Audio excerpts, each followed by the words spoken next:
મમતાજી શાકભાજી લઈને પાછા જઈ રહ્યા હતા ત્યારે અચાનક ભારે વરસાદ શરૂ થયો. મમતાજીએ એક બાજુ દિવાલ પાસે ઊભા રહેવાનો પ્રયાસ કર્યો ત્યારે જ પાસેની પાનની દુકાનમાંથી અવાજ આવ્યો, "અમ્માજી, અહીં આવી જાઓ, પલળી જશો." મમતાજી થોડા હસ્યા.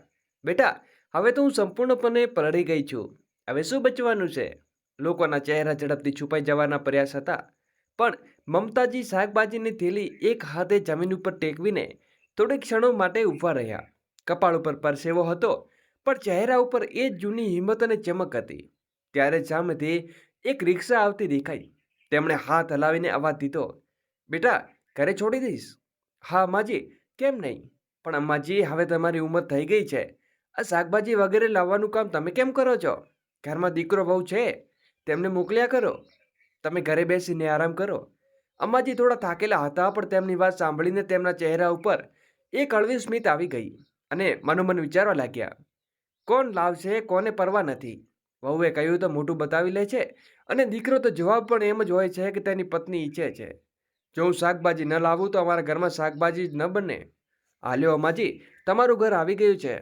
રિક્ષાવાળો અવાજ સાંભળીને અમ્માજી વર્તમાનમાં પાછા ફર્યા અને જેમ તેમ રિક્ષામાં ઉતરીને પોતાની પલળેલી સાડીને સંભાળતા તેમને દરવાજાની ઘંટડી વગાડી.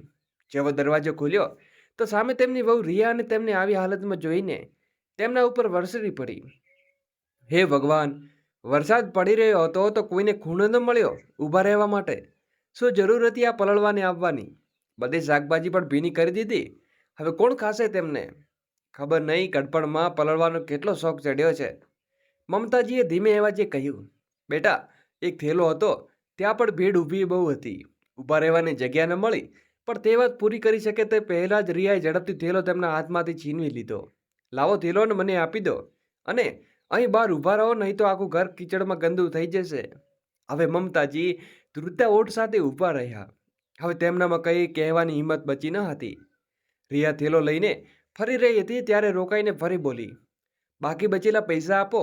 તો મમતાજીએ ધીમેથી કહ્યું, "બેટા, પૈસા તો ₹10 બચ્યા છે, મેં રિક્ષાવાળાને આપી દીધા." આ સાંભળતા જ રિયાએ ગુસ્સાથી કહ્યું, "વાહ, શું વાત છે! દર વખતે પૈસા તો આવા ઉડાડી દે છે જેમ કે તમારો દીકરો અને નોટોનો બંડલ આપે છે. હવે કાન ખોલીને સાંભળી લો. જો આગલી વાર કોઈ સામાન લેવા જાઓ તો પૈસા પૂરા લાવજો, નહીં તો અમારાથી ખરાબ કોઈ નહીં હોય." બોલીને રિયા ધમધમાટ અંદર ચાલી ગઈ. મમતાજીના ગળામાં અટકી ગયું. કહ્યું તો બહુ કડક ઈચ્છા હતા, પણ ખામોશ રહી ગયા. ત્યારે થોડી વાર પછી અંદરથી તેમના દીકરા રમેશ બહાર આવ્યો. જેવી તેની નજરમાં માં પડી તો તેને પગ ત્યાં જ થંભી ગયા. "માં, તમે અહીં બહાર કેમ ઊભા છો? અહીં શું હાલત છે તમારો? તમે તો પૂરી રીતે પલળી ગયા છો." તેના અવાજમાં ગભરાટ અને અફસોસ બંને હતા. તે મા પાસે આવ્યો અને તેમની પલળેલી સાડી જોઈને ચિંતિત સ્વરે બોલ્યો, "અંદર ચાલો માં, નહીં તો તબિયત બગડી જશે." તેની માની હાલત જોઈને સમજી ગયો કે એમાં જરૂર શાકભાજી લેવા ગયા હશે. મમતાજી કશું બોલ્યા વગર પોતાના રૂમ તરફ ચાલ્યા. રમેશ બસ તેમને જતા જોઈ રહ્યો હતો. ત્યારે અંદરથી રિયાનો અવાજ આવ્યો, "રમેશ, ચા ઠંડી થઈ રહી છે, આવો કે નહીં?" રમેશે એકવાર પાછળ ફરીને પોતાની મા તરફ જોયું, પણ કશું કહી ન શક્યો. બસ ચૂપચાપ અંદર ચાલી ગયો. તેની ચા હજી પણ ગરમ હતી, પણ મનની આત્મા કદાચ ઠંડી પડી ચૂકી હતી. અહીં મમતાજી કપડાં બદલીને પથારી પર બેઠા અને દીવાલ ઉપર લટકેલી તસવીર જોઈને ધીમે અવાજે બોલ્યા, "જુઓ જી, આજે ફરી પલળી ગઈ છું. રિયા હવે તમારી વહુ નહીં, ઘરની માલિકન બની ગઈ છે. દરેક વાત ઉપર તાળા મારે છે, અને રમેશ, તે ખૂબ ચૂપ રહે છે, કશું કહેતો નથી. તમે તો હતા, બધું હતું. હવે લાગે છે કે આ ઘર મારું નથી રહ્યું. બસ એક ખૂણો બચ્યો છે મારા માટે, અને તે ખૂણામાં બસ યાદો." રૂમમાં ફરી એક સન્નાટો હતો. ફક્ત દિવાલ ઉપર ટકેલી તસવીર હસી રહી હતી, જાણે કંઈક કહી રહ્યું હોય, "હજુ અહીં જ છું." તે સ્મિત જોઈને મમતાજી આંખો ફરીથી ભરાઈ આવી. તેમણે પોતાની આંખો બંધ કરીને ભૂતકાળની યાદોને અનુભવવા લાગ્યા. ત્યાં દરરોજ સવારે તેમની દીકરી સવિતાનું સ્મિત પહેલો પ્રકાશ આપતું હતું, અને એક અવાજ આવતો, "માં, ચા બનાવી દઉં?" પણ હવે તો ઘરમાં દરેક ખૂણામાં એક કનગાની બચેલી તરી આવતી હતી. દીકરીની વિદાય ઉપર દરવાજા પાસે ઊભેલી મમતાજીની આંખો પોતાની દીકરી ઉપર ટકેલી હતી, જાણે એક માં પોતાના ટુકડાને છેલ્લી વાર નજર ભરી જોઈ રહેવા માંગતી હોય. તેમણે ધીમેથી કહ્યું, "અહીં હોતી તો દરરોજ સવારે તારો ચહેરો જોઈ લેતી હતી, પણ મનને શકૂન મળી જતો હતો. જ્યારે કંઈ પૂછવું હોત તો બસ 2 ડગલા દૂર હતી. હવે તું આટલી દૂર ચાલી જઈશ કે કેવી રીતે પૂછી શકે? ક્યારે મળવાનું થશે? તેમની આંખોમાંથી વહેતા આંસુ ખુદને રોકી શક્યા ન હતા. ત્યારે જ રિયા હળવી સ્મિત સાથે આવીને બોલી, અરે માજી, તમે પણ નાના બાળકોની જેમ રડવા લાગો છો. સવિતા દીદી વિદેશ જઈ રહી છે. કોઈ અંતિમ વિદાય થોડી છે. હું છું ને, 2 દિવસમાં 2 વાર કરાવી દઈશ. હવે એટલો વિડીયો કોલનો જમાનો થયે. મોબાઈલ ઉઠાવો ને વાત કરી લો. મમતાજીએ હસવાનો પ્રયાસ કર્યો, પણ તે સ્મિત એવી હતી જાણે કોઈને આંસુઓ પર પડદો પાડી દીધો હોય. ત્યારે તેમની દીકરી સવિતા તેમની પાસે આવીને તેમના ધ્રુજતા હાથોને પોતાના હાથોમાં લઈને બોલી, માં, જો તમે આમ રડતા રહેશો તો હું અહીં રોકાઈ જઈશ, નકે નહીં જઈશ વિદેશ. સવિતાની વાતો સાંભળીને મમતાજી તેને ગળે લગાવી લીધી અને બોલી, બેટા, રડે નહીં. તારી માં બસ તો ખુશી જાય છે. તારી ખુશી માટે આત્મા નહીં રોકે. સવિતા હસતા હસતા બોલી, બસ દરરોજ વાત કરીશ તમારી સાથે. એક પણ દિવસ દૂર નહીં રહું. ભલે દેશ દૂર હોય ત્યારે તેમનો જમાઈ પણ આગળ આવ્યો થયો અને મમતાજીને પગે લાગીને બોલ્યો, માજી, બિલકુલ ચિંતા ન કરશો. હું સવિતાનું પૂરું ધ્યાન રાખીશ. મમતાજી કંઈ કહી શક્યા નહીં. બસ આંખોમાંથી વરસતા આંસુ જોતે દીકરીને માથા ઉપર હાથ રાખી દીધો. બંને દીકરી વહુ જમી હવે વિદેશ માટે નીકળી ચૂક્યા હતા. દરવાજાની ઉંબરે ઊભેલી મમતાજીએ હાથમાં આંચલ પકડીને હજી પણ તે ગલી જોઈ રહ્યા હતા. ત્યાંથી તેમની દીકરી હસતા હસતા નીકળી હતી. સવિતાના વિદેશ ગયા પછી મમતાજીનું મન જાણે સૂનું થઈ ગયું હતું. થોડા દિવસ તો તે પોતાના રૂમમાં બેસીને ચૂપચાપ દિવાલોને જોતા રહ્યા. ક્યારેક કોઈ ખૂણેથી સવિતાનું હાસ્ય સંભળાતું, પણ તે પણ ફક્ત યાદો હતી. પણ દરરોજ સવારે જ્યારે મોબાઈલની ઘંટડી વાગતી અને સ્ક્રીન ઉપર સવિતા બેટીનું નામ ચમકતું, તો મમતાજી જૂના ચહેરે પણ એક અલગ ચમક આવી જતી હતી. કેવો છો માં? આજે રિયા ભાભીએ શું બનાવ્યું જમવામાં? ચાલો હવે હસો. હું અહીંથી તમારો ચહેરો જોઈ શકું છું. સવિતાનો અવાજ સાંભળતા જ મમતાજીનો ચહેરો ખુલી ઉઠતો. પણ ધીમે ધીમે બધું બદલાવા લાગ્યું. હવે દર વખતે ફોન રિયાના હાથમાં આવતો અને તે કહેતી, માજી, સૂઈ રહ્યા છો? અથવા પછી કહેતી કે હાલ મંદિરે ગયા છે, પાછા પરસે ત્યારે વાત કરાવી દઈશ. ત્યારે મમતાજી ઘરમાં રહેતા, પણ તેમને ખબર જ ન પડતી કે તેમના દીકરાનો ફોન આવ્યો હતો. તેમનો દીકરો રમેશ બધું જાણતો હતો અને ચૂપચાપ રહેતો. તે હર વખત ડર લાગતો કે તે જાણે કોઈ બોલશે તો રિયા ઘરમાં હોબાળો કરી દેશે. તે કોઈ બહાનાથી રૂમમાંથી નીકળી જતો અને તેની માની તડપ દેનારી દેખાઈ ન હોય અથવા જોવા જવા ન માંગતો. પણ તે ખામોશી પાછળ એક બીજી સચ્ચાઈ છુપાયેલી હતી. એક દિવસ સવિતાએ ઘણીવાર ફોન કર્યો, પણ જ્યારે રિયાએ ફોન ન ઉઠાવ્યો તો આર્યને રમેશ પાસે ફોન કર્યો. ફોન ઉઠાવતા જ સવિતા બેચેનીથી બોલી, રમેશ, ઘણા દિવસથી મા તારી સાથે વાત નથી કરી. રિયા ભાભી દર વખતે કોઈને કોઈ બહાનું બનાવી દે છે. શું માં ઠીક છે? તમે લોકો કંઈ છુપાવી તો નથી રહ્યા ને? રમેશ થોડીવાર માટે ખામોશ થઈ ગયો. પછી થાકેલા સ્વરે જવાબ આપ્યો, સવિતા, પ્લીઝ હવે ફોન ન કરશો. જો તારી ભાભીને ખબર પડી ગઈ તો હું તારી સાથે વાત કરું છું તો તે ઘરમાંથી લઈ લેશે. દર વખતે ઝઘડો થાય છે. હું બહુ થાકી ગઈ છું. તું સમજવાની કોશિશ કર. આ સાંભળીને સવિતા સ્તબ્ધ થઈ ગઈ. તેના હાથમાંથી મોબાઈલ છૂટતા બચ્યો તે આંખોમાંથી આંસુ વહેવા લાગ્યા.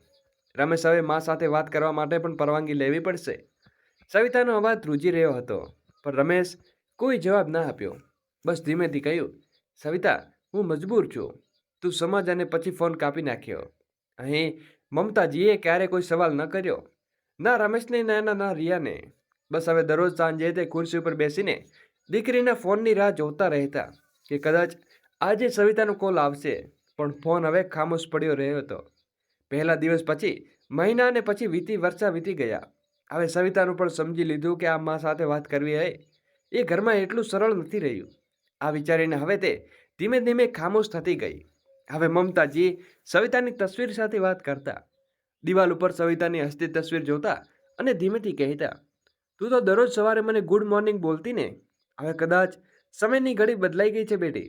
તું કદાચ પોતાની માને ભૂલી ગઈ છે, પણ હું તને હજી યાદ કરું છું. રૂમમાં ખામોશી સમાઈ ગઈ. ઘડિયાળ ટીકા અને માનો શ્વાસ ચાલી રહ્યો હતો. હવે ધીમે ધીમે એકલતાની આદત શીખી લીધી છે. દરવાજાની ઘંટડી વાગી તો મમતાજી અચાનક વર્તમાનમાં પાછા ફર્યા. તેમણે પડદો હટાવીને જોયું તો રિયા દરવાજો ખોલી રહી હતી અને સામે તેની દીકરી બહેન ઊભી હતી. અને દીદી અને માં, અમે લોકો અચાનક. અવાજમાં આપણું અને ઉત્સાહ ભરેલો હતો. તમે લોકોએ જણાવ્યું પણ નહીં કે કેટલું સરળ સરપ્રાઈઝ આપ્યું છે તમે લોકોએ. કહેતા રિયાએ તેમના બેગ થામ્યા અને તેમને સોફા ઉપર બેસાડીને બોલ્યા, અરે તમે બેસો, હું ચા નાસ્તો લઈને આવું છું. ઘર જાણે એકદમ ગુલજાર થઈ ગયું હતું. ત્યાં જે ખૂણામાં મમતાજી ઊભા હતા, તેમણે ચૂપચાપ હસતા હસતા ત્યાંથી રિયાની માં સુવિધાને નમસ્તે કર્યું. તો સુધાએ પણ માથું ઝુકાવીને નમસ્તે કર્યું અને હસવાનો પ્રયાસ કર્યો. પણ તે સ્મિત ક્યાંથી અંદરથી નહોતી નીકળી. બસ એક અનૌપચારિક પડછાઈ હતી. કોઈને ન પૂછ્યું કે માજી તમે બેસો કે ચા લેશો, કેવી તબિયત છે તમારી, કશું નહીં. જાણે તેમની ઉપર છતી ફક્ત એક આદત બની ગઈ હોય. અહેસાસ નહીં. મમતાજી ચૂપચાપ પાછા પોતાની રૂમ તરફ ચાલ્યા, જાણે કોઈ દૃશ્યમાંથી ધીમે ધીમે કોઈ પાત્ર ગાયબ થતો હોય. તેમણે રૂમમાં જઈને બેસો પડદો ખેંચી લીધો અને તે પડદાની પાછળથી ખામોશી હતી. તે આખા ઘરમાં સૌથી ગહન હતી. કોઈ નથી જોઈ રહ્યું કે તે વૃદ્ધમાની આંખોમાં આંસુ વહી રહ્યા છે. તે ખુદને પૂછી રહ્યા છે કે હવે આ ઘરમાં મારી જરૂર નથી. ફક્ત એટલી જ રહી હતી કે ત્યારે રિયા ટ્રેનમાં 3 કપ ચા સાથે કેટલાક બિસ્કિટ અને નમકીન લઈને આવી. લ્યો માં અને દીદી, ગરમા ગરમ ચા પીઓ ને માં, અને એ જ નમકીન છે જેવું તમને પસંદ છે. સુંદાજીએ ચા ઉઠાવતા હસીને કહ્યું, અરે વાહ, હવે તો મારી દીકરી મારી પસંદ પણ ઓળખવા લાગી છે. પછી તો તારી સાસુને પણ મજા આવતી હશે ને તારા હાથની ચા પીવાના. આ સાંભળીને રિયા હળવી હસીને પછી બોલી, માં તમે પણ કેવી વાતો કરો છો. હું કોઈ નોકરાણી નથી આ ઘરની. જેને ચા પીવી હોય તે ખુદ બનાવી લે છે, અને અહીં સુધી કે મારી પોતાની ચા પણ તમારા જમાઈને બનાવે છે. આ સાંભળીને રિયાની માં અને બહેન એકબીજાને જોઈને હસવા લાગી. હા, રહી વાત ખાવાની, તો હું બનાવીને આપી દઉં છું, અને જો મારી સાસુને રસોઈ આપી દઉં તો ઊભા ઊભા આખો નાસ્તો ત્યાં જ ખતમ કરી દેશે. આ સાંભળીને ત્રણેય જણા મા દીકરી જોરથી હસવા લાગી. ત્યારે જ રિયાએ અચાનક કહ્યું, વેલ માં, આજે સવારે તો આખો મૂડ ખરાબ થઈ ગયો હતો. સુંદાજીએ હેરાનગતિથી પૂછ્યું, કેમ, શું થયું હતું સવારમાં? તો રિયાએ ચાનો ઘૂંટડો ભર્યો અને પછી સવારની બધી વાતો મજા સાથે પોતાની મા અને બહેનને કહી દીધી. ત્યારે સુંદાજી હસતા હસતા બોલ્યા, તું પણ ને એકદમ પાગલ છે. આવું હવામાન તે બહાર જઈને ઊભા રાખી દીધા. તે હજુ કંઈ કહેતી વચ્ચે જ પ્રાચીની બોલી, અરે મમ્મી, દીદી તો બિલકુલ સાચું કહ્યું, પણ કોઈ ઉંમર છે વરસાદમાં પલળવાની. લાગે છે કે દીદીની સાસુએ પોતાના જૂના દિવસો બહુ યાદ આવતા હશે. આ કહીને ત્રણેય દીકરી ફરી ખડખડાટ હસવા લાગી. ત્યારે સુંદાજીએ ફરી ધીમેથી કહ્યું, વેલ બેટા, સમજાવી દીધું ને બધી બુઢિયાને કે આગલી વાર પૈસાના પૂરા લઈ આવે. અરે શું ખબર રિક્ષા કરી કે ચરોરાપન. ત્રણે મા દીકરી હસવામાં મશગુલ હતી. પેલી બાજુ મમતાજીના કાનમાં દરેક શબ્દો એવા જઈ રહ્યા હતા જાણે કોઈએ કાંટા ભૂકી દીધા હોય. સાંજ પડી ગઈ. ત્રણેય મા દીકરી ડ્રોઈંગ રૂમમાં બેસીને વાતો કરી રહી હતી. તે સમયે રમેશ પણ આવી ગયો અને ત્યાં જ બેસીને બધાની સાથે ચા પીવા લાગ્યો. અહીં દીકરાને જોઈને મમતાજી રૂમમાંથી બહાર નીકળી આવ્યા, પણ સાથે જ રિયા ઝટ દઈને બોલી, માજી, ફ્રીજમાંથી મીઠાઈ રાખી છે, તમે જરા પ્લેટમાં નાખીને લઈ આવો ને. તો મમતાજીએ ધીમે માથું હલાવ્યું અને રસોડા તરફ ચાલી ગઈ. તેમણે ફ્રીજ ખોલીને ટ્રેમાં મીઠાઈ રાખી, પણ જેવી તે ટ્રે લઈને રૂમ તરફ આગળ વધી ત્યારે જ તેમનો પગ લપસી ગયો અને બધી મીઠાઈ હાથમાંથી છૂટીને નીચે પડી ગઈ. તો બધાની નજર ત્યાં જ ફરી ગઈ. મમતાજી બહુ મુશ્કેલીથી ગભરાઈને મીઠાઈ ઉઠાવવા માટે ઝૂક્યા, પણ ત્યારે રિયા ચીસ પાડીને કહ્યું, હે ભગવાન, એક દિવસ પણ ચેનથી નથી રહેવા દેતી. જો તમારાથી કોઈ કામ ન થતું હોય તો બોલી દેતી. રિયાની મા અને બહેન પણ હસી ચૂપીને મોઢું ફેરવી લીધું. રિયાએ વધુ તાણું માર્યો, હવે કોઈ ઈજા થઈ જાય તો મારા ઉપર અફસોસ કે આવત જુઓ, સાસુનું કામ કરાવી રહી છે. રમેશ ત્યાંથી ઉઠ્યો, પણ બસ એટલું જ કહી શક્યો કે માં, તમે રહેવા દો. મમતાજી ચૂપ હતા. તેમણે એક પણ ન કહ્યો. બસ ધીમે ધીમે મીઠાઈઓ ભેગી કરીને પાછા રસોડામાં ચાલી ગઈ. રસોડામાં જતા આંખોમાં આંસુ વહી નીકળ્યા હતા, પણ અવાજ ન હતો, કારણ કે હવે તે અપમાન સહન કરવાવાળી આદત બની ગઈ હતી. તે દિવાલનો સહારો લઈને ચૂપચાપ અંદર જવા લાગી. ત્યારે જ પાછળથી રિયાનો અવાજ આવ્યો, માજી, એ મીઠાઈ ક્યાં છે જે તમારા ઉપર પડી ગઈ હતી? મમતાજી ધીમે ફર્યા અને બોલ્યા, બેટા, નીચે પડી ગઈ હતી એટલે મેં તે ડસ્ટબિનમાં નાખી દીધી. એટલું સાંભળીને રિયા ગુસ્સાથી આગ બબૂલા થઈ ગઈ. શું તને બધી મીઠાઈ ફેંકી દીધી? ખબર છે ને કેટલી મોંઘી હતી? મેં મારી મા પેસિલ મારા માટે લઈને આવી હતી. મમતાજીએ ધીમેથી કહ્યું, બેટા, આખી મીઠાઈ નીચે પડીને પાણીમાં પલળી ગઈ હતી, અને તો તમે કોણ ખાત? એટલું સાંભળતા જ રિયા ચીસો પાડી, હવે તો ખાઈ શકતી નથી ને, આટલી મોંઘી મીઠાઈ આમ ફેંકી દીધી. રિયાના આ શબ્દો સીધા તેમને દિલમાં ભોકાયા. તેમને હેરાનગતિથી બસ રિયા તરફ જોઈ રહી હતી, જાણે વિશ્વાસ ન થઈ રહ્યો હોય કે આ શબ્દો તેમની વહુના છે. હવે તો ખાઈ શકતી હતી. આ વાત તેમના કાનમાં એવી ગુંજી રહી હતી જાણે કોઈને દિવાલની અંદર છેલ્લી આશા પણ તોડી દીધી હોય. તેમની આંખોમાંથી આંસુ વહેવા લાગ્યા, પણ રિયાને કોઈ જાણે ફરક ન પડ્યો. પછી ચીડાઈને બોલી, હવે આ મૂર્તિ બનીને કેમ ઊભા છો? જાઓ અહીંથી, આખો મૂડ ખરાબ કરી દીધો. મમતાજીની નજરો ચૂકી ગઈ અને કયા વગર ધીમે પગલે તેના પોતાના રૂમમાં ચાલી ગઈ. રૂમમાં સન્નાટો હતો, બસ તેમનો શ્વાસો અવાજો હતી જે તેમનાથી થતી હતી. જે દિવાલનો સહારો લઈને બેઠી હતી, થોડી ક્ષણો પહેલાં જ અપમાન બન્યું હતું. તે પહેલાં જે આદત બની ગઈ હતી તે ભૂખ કે અત્યાર સુધી અનદેખી હતી. બધાને મળીને તેમના શરીરને હલાવી દીધું હતું. તેમની આંખો સામે અંધારું છવાઈ લાગ્યું અને અચાનક ચક્કર ખાઈને ત્યાં જમીન ઉપર પડી ગયા. કોઈ અવાજ ન હતો, બસ પોતાના કામોમાં વ્યસ્ત હતા.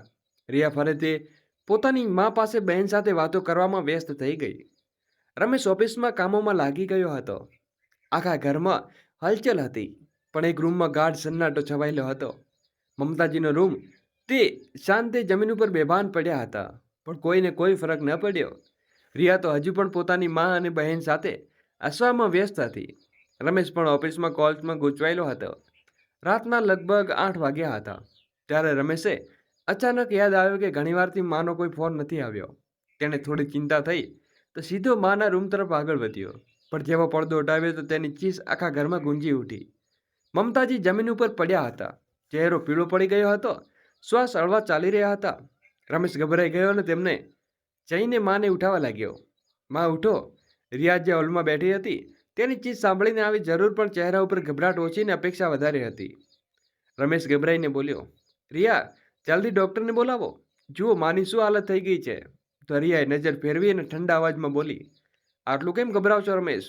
થોડું બીપી સુગર હળવું હશે, ઠીક થઈ જશે. રમેશ એક પળમાં નિઃશબ્દ થઈ ગયો. તેણે પોતાની પત્ની તરફ જોયું અને તેની આંખોમાં દર્દ ન હતું, ન કોઈ ચિંતા.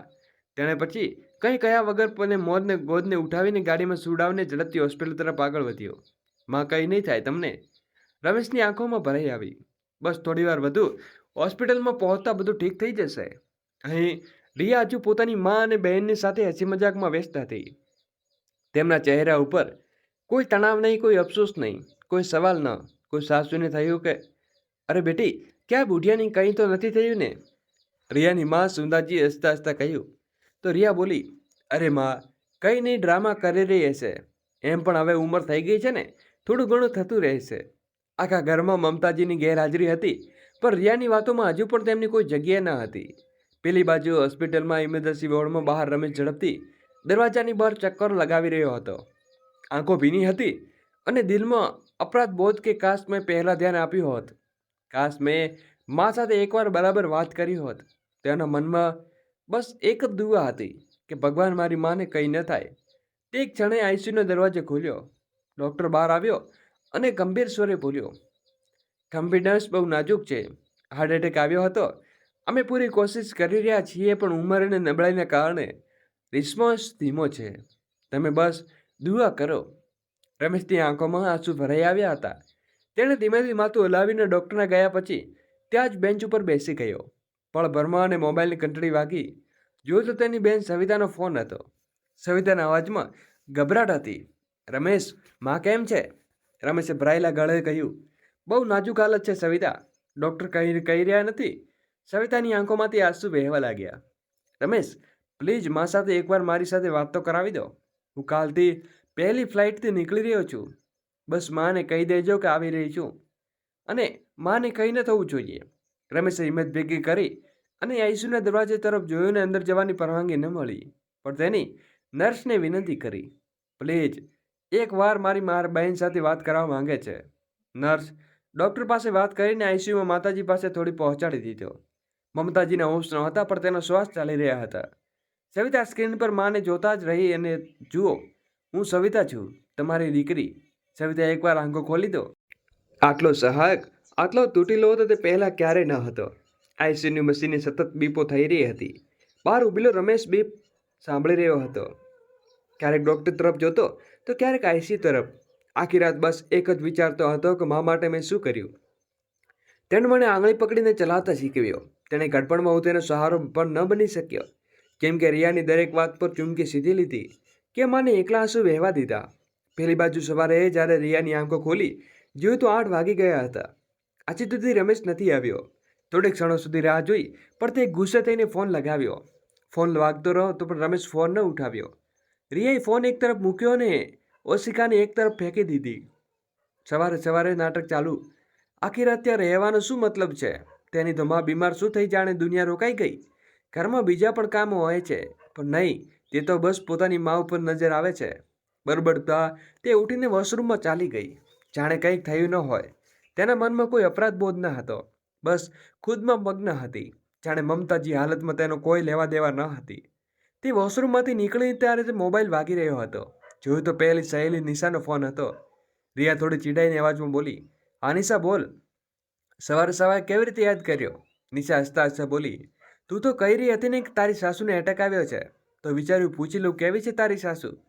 તો રિયાએ મોઢું બનાવતા કહ્યું, શું કહું યાર, રમેશ તો રાતથી ત્યાં બેઠો છે, જાણે દુનિયાની સૌથી પ્યારી માં તેની હોય છે. ખબર નહીં શું શું શીખવાતી હશે મને લઈને. આ સ્ત્રીઓને મરતા દમ સુધી પીછો છોડતી નથી. અરે તું જ બોલી રહી છે કે તેને હાર્ટ એટેક આવ્યો છે, પછી તે શું બોલાવશે તારા પતિને આઈસીયુમાં બોલીને?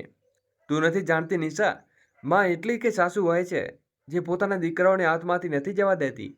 વહુ ભલે કંઈ પણ રીતે લે, તેમનો ડ્રામા ચાલતો જ રહે છે. નિશા એક પળમાં ચૂપ રહીને બોલી, તે તો ખૂબ ઠીક છે, પણ રિયા એક વાત બોલું, ખોટું ન લગાડતી.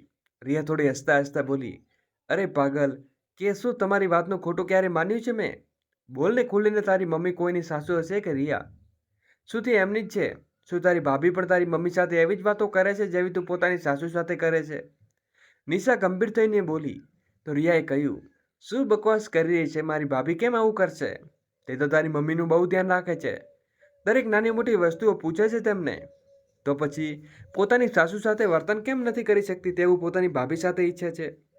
તું બીજાનામાંથી ઇન્સાનિયત ઈચ્છે છે, પણ પોતાના ઘરમાં ફક્ત અધિકાર. આ સાંભળતા જ રિયાના ગુસ્સાથી બોલી, ઓ ગોડ, તું કે સંત બની ગઈ છે શું? ચલ ફોન રાખ, તારો કોલ ઉઠાવીને મેં ભૂલ કરી છે મેં. ત્યારે જ નિશાએ કહ્યું, હું તો બસ તને અરીસો બતાવતી હતી રિયા, પણ તું તે જેવી બની ગઈ છે એવી દોષ મને પણ ન જોઈ દે. પોતાની સાસુને ઇન્સાન નહીં પણ નોકર સમજે. આવું બોલી નિશાએ ફોન રાખી દીધો. પણ રિયા થોડીક ક્ષણો મોબાઈલને ઘૂરતી રહી, પણ તેનો ચહેરો હજુ પણ કઠોર હતો. કદાચ કોઈક વાત દિલની અંદર ઊભી ભોકાઈ ગઈ હશે.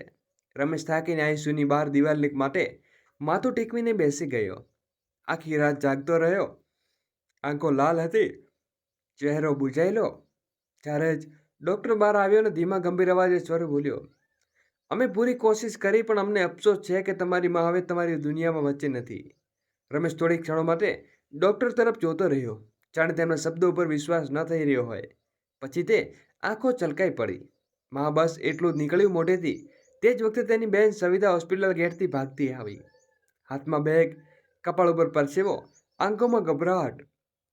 રમેશ તેને અવાજ દીધો તો રમેશ ધીમેથી માથું ઉઠાવીને તેની ખામોશી બધું કહી ગઈ. સવિતા પાસે આવીને બોલી, રમેશ, માં ક્યાં છે? કેવી હાલતમાં છે માં? માં નથી રહી સવિતા. આટલું કહેતા જ સવિતાના હાથમાંથી બેગ નીચે પડી ગઈ. તેના હોઠ ધ્રુજવા લાગ્યા. સાસુ અવાજ વિના વહેવા લાગ્યા, નહીં રમેશ, આવું ન કહો. મને બસ એકવાર તેમની સાથે વાત કરાવી હતી, બસ એકવાર. એક જમીન ઉપર બેસી ગઈ અને પોતાના કપાળ ઉપર હાથ મારતા, માં, તું કહેતી હતી કે તારા દિલના સૌથી નજીક છું, પછી આટલી દૂર કેમ ચાલી ગઈ? રમેશે સવિતાને થામી લીધી. બંને ભાઈ બહેન એકબીજાની ભેટીને ધ્રુસકે ધ્રુસકે રડવા પડ્યા. ત્યારે સવિતાએ પતિ તેમની પાસે આવ્યો. તેમણે રમેશના ખભા ઉપર હાથ રાખીને કહ્યું, રમેશ, ખુદને સંભાળ્યો અને ઘરે જાઓ. હું અને સવિતા માને લઈને આવી રહ્યા છીએ અને માની અંતિમ વિદાયની તૈયારી કરો. રમેશ ધીમેથી માથું હલાવ્યું પણ કંઈ બોલી ન શક્યો. બસ આંખોમાંથી આંસુ વહી નીકળ્યા. સવિતા ત્યાં જ ઊભી રહી હતી. તેણે ધ્રુજતા અવાજે કહ્યું, રમેશ, માં ક્યારેય તારી આંખોમાં આંસુ જોવા નથી ઈચ્છતી અને એટલા માટે તેમણે દરેક ચોટ ચૂપચાપ સીધી લીધી, ક્યારે કોઈ ફરિયાદ ન કરી. રમેશ ધ્રુસકે ધ્રુસકે રડી પડ્યો. સવિતા, હું માને કોઈ સુખ ના આપી શક્યો. દર વખતે ડરતો રહ્યો કે કંઈ પણ રિયા ઘરમાં હોબાળો કરી દેશે. હું દરરોજ ચૂપ રહ્યો અને મારો ડર માને ખાઈ ગયો. હું ખુદને ક્યારે માફ ન કરી શકું રવિતા. બંને ભાઈ બહેન એકબીજાને ભેટીને ફરીથી રડવા લાગ્યા. જાણે દિલનું આખું દુઃખ આંખોમાંથી વહી દેવા માંગતા હોય. સવિતાના પતિને આગળ વધીને રમેશને થાપી લીધો. રમેશ, માને શકૂન આપવું છે કે નબળા ન પડવું? ચાલો ઘરે જાઓ, અમે માને લઈને આવીએ છીએ. રમેશે આંસુ વહેલા પૂછ્યા. ધીમેથી માથું હલાવ્યું અને હોસ્પિટલમાંથી બહાર નીકળી ગયો. ઘરે પહોંચતા તો રિયા ડ્રોઈંગ રૂમમાં બેઠી હતી, હાથમાં મોબાઈલ, ચહેરા ઉપર તિરસ્કાર. જેવો તે રમેશને જોયો તો ચીસો પાડી. અચ્છા, સમય મળી ગયો છે હવે ઘરે આવવાનો. હવે કેમ આવ્યા છો? ત્યારે રોકાઈ જાત. રમેશ કંઈ બોલ્યો નહીં. આંખોમાં આંસુ હતા, પણ માના વિયોગના ગમ અને રિયાની બેનરૂકી ઝેર. જ્યારે તેણે કહી ન કહ્યું તો રિયા ફરીથી તિરસ્કાર ભર્યા વહેમમાં બોલી. એમ પણ કયો પાર તૂટી પડ્યો જે આખી રાત ચા વિતાવી દીધી? અને ફોન કેમ ન ઉઠાવ્યો? માં થોડીક બીમાર હતી, શું થઈ? દીકરાને ત્યાં રોકી દીધો? અટેક આવ્યો હતો? કોઈ મરી તો ગઈ ત્યાં હતી? બસ એટલું સાંભળતા જ રમેશનો ચહેરો ગુસ્સાથી લાલઘૂમ થઈ ગયો. તેણે એક સળસળતો થપ્પડ રિયાના ગાલ ઉપર ચોકી દીધો. મરી ગઈ મારી માં? હવે ખુશ થઈ ગઈ તું? હવે શકૂન મળ્યો તને? હવે તને કોઈ નહીં રોકે. હવે તું પોતાની જીભની પૂરી તલવાર ચલાવી શકે છે. આ સાંભળીને રિયા સનસન રહી ગઈ. તેના ચહેરા ઉપર હેરાની, શરમ અને એક ઝાટકો લાગ્યો. તેણે ક્યારેય રમેશને આવો જોયો ન હતો. રમેશની આંખોમાંથી આંસુ સતત વહી રહ્યા હતા. તેણે ધ્રુજતા કહ્યું, જે માને કંઈ કહ્યા વગર જુલમ સહન કર્યો, આજે તે ચાલી ગઈને હું કંઈ ન કરી શક્યો. રમેશ દિવાલ પકડીને ત્યાં જ બેસી ગયો. આખા ઘરમાં એક અભાનક ખામોશી છવાઈ ગઈ. ઘરમાં માતમ છવાઈ ગયો. રમેશ એક ખૂણામાં ચૂપ બેઠો હતો. આંખો લાલ હતી અને પડોશની સ્ત્રીઓ ધીમે ધીમે શોક વ્યક્ત કરી રહી હતી. ત્યારે રિયાની માં સુધા તેને બહેન અંદર આવી અને રિયા ભાગતી સાથે ભળી ગઈને રડવાનું નાટક કરવા લાગી. માં જુઓ, માજી ચાલી ગઈ છે, મને વિશ્વાસ પણ નથી થઈ રહ્યો. સુંધાજી દુઃખ વ્યક્ત કરતા બોલી.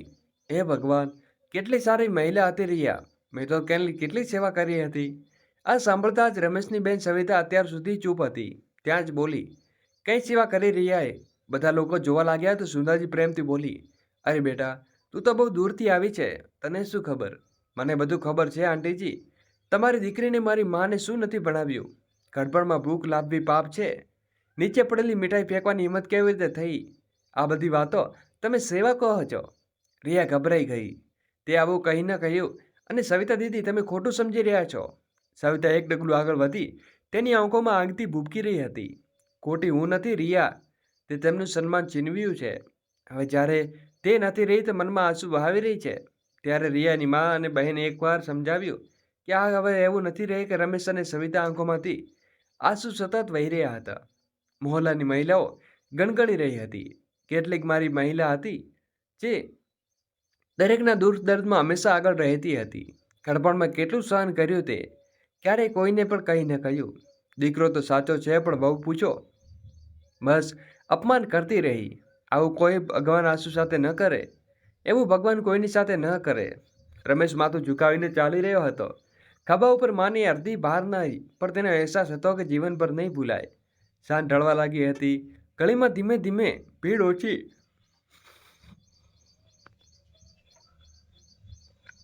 થઈ ગઈ હતી. રમેશ રૂમમાં ખૂણામાં બેઠો હતો. ત્યાં જ સવિતા તેની પાસે આવીને તેનો ખભો પકડીને બોલી, રમેશ, બહુ થઈ ગયું. માને ચૂપ આપણે મજબૂર સમજ્યા. આજે આપણે ચૂપ રહ્યા, તેમની આત્માને પણ આપણે પાપ નહીં કરે. રમેશ ધીમે ધીમે બોલ્યો, હવે કંઈ કહેવાનો સમય નથી બચ્યો સવિતા. નહીં રમેશ, હવે કહેવાનો સમય છે. હવે આ ઘરમાં નહીં, પણ ઇજ્જતથી તેમનું નામ આપણે બચાવવાનું છે. હવે આ ઘરમાં તેને તેને જાણે આટલું દર્દ આપ્યું છે. રમેશની આંખોમાં પહેલી વાર આટલો ગુસ્સો ઉતરી આવ્યો હતો. ધીમેથી કહ્યું, શું સાચું કહી રહી છે સવિતા? રિયા ઘરમાં રહેવા લાયક નથી. આગલા જ પડે રિયા રૂમમાં આવીને ચહેરા દેખાડતી માસૂદને લઈને હળવી સ્મિત સાથે કહ્યું, કેટલાક લોકો તો એટલું ઇમોશનલ ડ્રામા કરે છે જાણે દુનિયાની બધી બસમાં તેમ જ હોય છે. આ સાંભળીને રમેશની આંખોમાં લોહી ઉતરી આવ્યું. તે સતત અવાજમાં બોલ્યો, બસ હવે એક શબ્દ પણ નહીં કહેવાય રિયા. રમેશ રાખેલો માના જૂના ચશ્મા ઉઠાવ્યા અને ધ્રુજતા અવાજે બોલ્યો, આ તે ચશ્મા છે જે પહેરીને મારી માં પોતાના આંસુ છુપાવતી હતી. તે આગળ વધ્યો અને દિવાલ ઉપર ટીંગેલી માની તસવીર જોઈને ઈશારો કરતા બોલી, તે મારાથી મારી માં છીનવી લીધી રિયા. તે જીવતી હતી, પણ તેમ છતાં તે દરરોજ મારતી રહી અને હું ઊભો ઊભો જોતો રહ્યો, કારણ કે હું ડરતો હતો તારા અવાજથી, તારી ચીસોથી, તારી ગંદી વાતોથી. તું તો ખૂબ હોઈ શકે છે સારું થયું, છુટકારો થયો, પણ મેં મારી આત્માને ગુમાવી છે. રિયા પણ ચૂપચાપ ઊભી હતી, જાણે કંઈ સમજી નહોતી રહી. રમેશ હવે વધુ ગુસ્સાથી બોલ્યો, કાલે તે કર્યું હતું, અટેક આવ્યો હતો, કોઈ મરી થયું જશે. મરી ગઈ રિયા, મારી માં મરી ગઈ અને આજ પછી હું મારા માટે મરી ગઈ છે. હવે તું મારા ઘરની ક્યારે નહીં રહે. રિયા જાણે સન રહી ગઈ. શું મતલબ છે તમારો? ત્યારે પાસે ઉભેલી સવિતા સખત લહેરમાં બોલી, મતલબ એ છે કે ઘરમાં હવે ઇજ્જતથી રહેશે. આ એક નરક બનાવી દીધું છે. હવે નીકળી જા અહીંથી.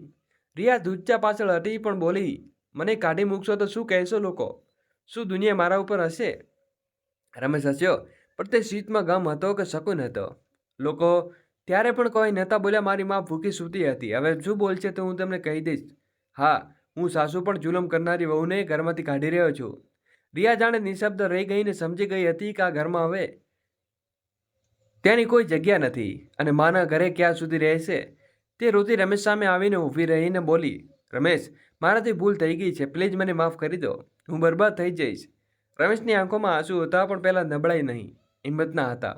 તે રિયા તરફ જોઈને બોલ્યો, રિયા, માફી માંગવાનો સમય ત્યારે હતો જ્યારે માની ભાગમાંનું ખાવાનું બિસ્કિટ ડસ્ટબિન ફેંકતી હતી. ત્યારે મારી સામે ગડપણમાં તાણા માર્યા જ્યારે મેં મરવા માટે એકલી છોડી દીધી હતી. રમેશની વાતો સાંભળીને રિયા આગળ ગળગળી થઈને બોલી, રમેશ, બસ એક મોકો આપી દો. હું વાયદો કરું છું. ત્યારે દરવાજે જોરથી અવાજ આવ્યો. રિયાની માં સુંદાજી અંદર આવીને ગુસ્સાથી બોલી, રમેશ, આ શું બહેનપણું છે? તું મારી દીકરીને આ રીતે ઘરમાંથી કાઢીશ? આટલું કર્યું તેમણે આ ઘરમાં આજે પણ દિવસ દેખાડી રહ્યો છે. રમેશ હવે ચૂપ રહેવાનો ન હતો. તે સખત લહેરમાં બોલ્યો, તમારી દીકરીને જે કર્યું તેને હિસાબ હું મારી માની તસવીર સામે દરરોજ આપીશ. અને આ ઘરમાં હવે મારી દીકરી કે કોઈ જગ્યા નથી. સુંદાજી કંઈ બોલવા ગયા ત્યારે જ પહેલી કરી વૃદ્ધ મહિલાએ પડોશમાં ભેગા થઈ ગયા. એક પડોશી સ્ત્રી આવતા બોલી, બહુ સારું કર્યું રમેશ બેટા. આવી વહુને ઘરમાં રહેવા દઈ નરક બની જાય છે. હવે તે જે કર્યું દીકરા બધું કરવું જોઈએ. માના આંસુ નહીં જોઈ શકતો. રિયા શરમથી ઝૂકી ગયું. ત્યારે રમેશે રિયા તરફ જોતા કહ્યું, નીકળે જાય અહીંથી. હવે તારા ઘરમાં ફક્ત તારી માની જૂની યાદો છે. ચૂપચાપ પોતાને લઈને ત્યાંથી નીકળી ગઈ. રમેશ ધીમે ધીમે દરવાજો બંધ કર્યો. હવે ઘર વગર લાગી રહ્યું હતું. ત્યારે હવે શાંતિ હતી, શકૂન હતું અને એક દીકરાની જાગેલી આત્મા હતી. આગલા દિવસ રમેશ માની તસવીર સામે બેઠો હતો અને તેની આંખોમાંથી ચૂપ આંસુ વહી રહ્યા ચૂક્યા હતા. મનમાં એક પસ્તાવો હજી પણ ચાલી રહ્યો હતો. કાશ માં જીવતા હોવ ત્યારે સમજી શકત. તેમનું મૌન સૌથી ઊંચું ચીજ છે. હવે આ ખામોશી તેને ઉભરભર સંભળાશે. તેણે ધીમેથી માની તસવીર પર હાથ મૂક્યો, જાણે પોતાના દરેક ગુલામી માફી માંગી હોય. તે સ્વર દીકરા માટે પણ એક સંદેશ બની ચૂક્યો હતો. દોસ્તો, એક માં કંઈ પણ નથી કહેતી. આનો મતલબ એ નથી કે કંઈ સહન નથી કરી રહી. તે દિવસે માને ચૂપકીથી તમને ભોકાય. જો સમજાય તો સમય છે કે સાંભળવાનો, નહીં તો જિંદગીભર પસ્તાવો રહેશે, જેમ આજે રમેશ થઈ રહ્યો છે. દોસ્તો, તમને આ વાર્તા કેવી લાગી જ્યારે કોમેન્ટ બોક્સમાં જરૂરથી જણાવી દેજો. પ્લીઝ વિડીયોને લાઇક કરી, શેર કરી, અમારી ચેનલને સબસ્ક્રાઈબ અવશ્ય કરી દેજો. Thank you. જય શ્રી કૃષ્ણ. રાધે રાધે. ફરી મળીશું નવા વિડીયો સાથે.